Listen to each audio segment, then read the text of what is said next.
Joining me once again is Mike Fettig from the Fettig team. So of course we want to talk about bosses tonight. We know it's important to have a good relationship with your boss, but we also know it can be intimidating to talk to your boss and kind of create that relationship. So what's your advice for how to begin?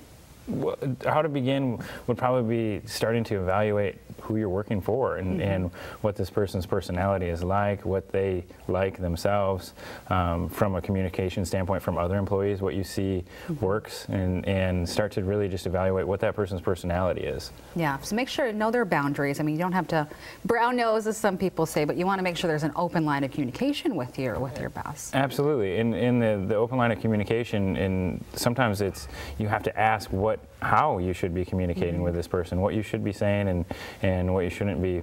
But what a lot of people do is they just assume that the boss is out to get them or isn't really happy with them. And sometimes we assume those things and they might not necessarily be true. It's just that that person doesn't communicate the same way we do. And so starting to really evaluate them like you would a friend or a spouse or something like that.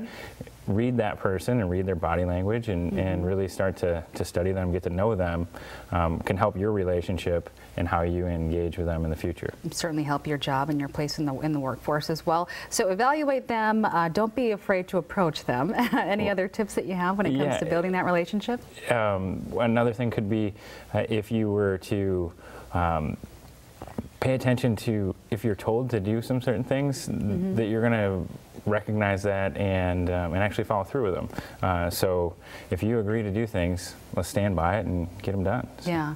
What do you think as far as chatting with your boss, checking in with them here and there to make sure you're doing a good job? How often should that be happening, do you think?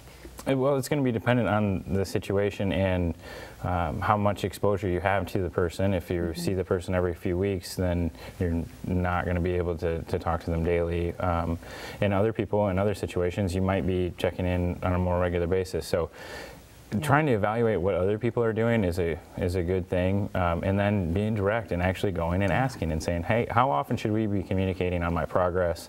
What would you like to see? That's a great way to start.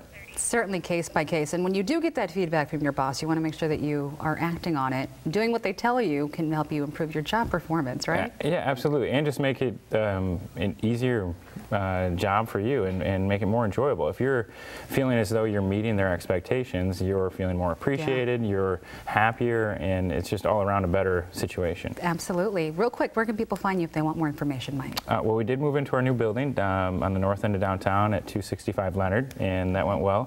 Find us on Facebook at Fettig and FettigTeam.com. We've got lots of job openings right now, so get in touch. Thanks so much for joining us today. Thanks, Janice. Appreciate the insight. What we know a lot of people would like to see is these warm temperatures continue.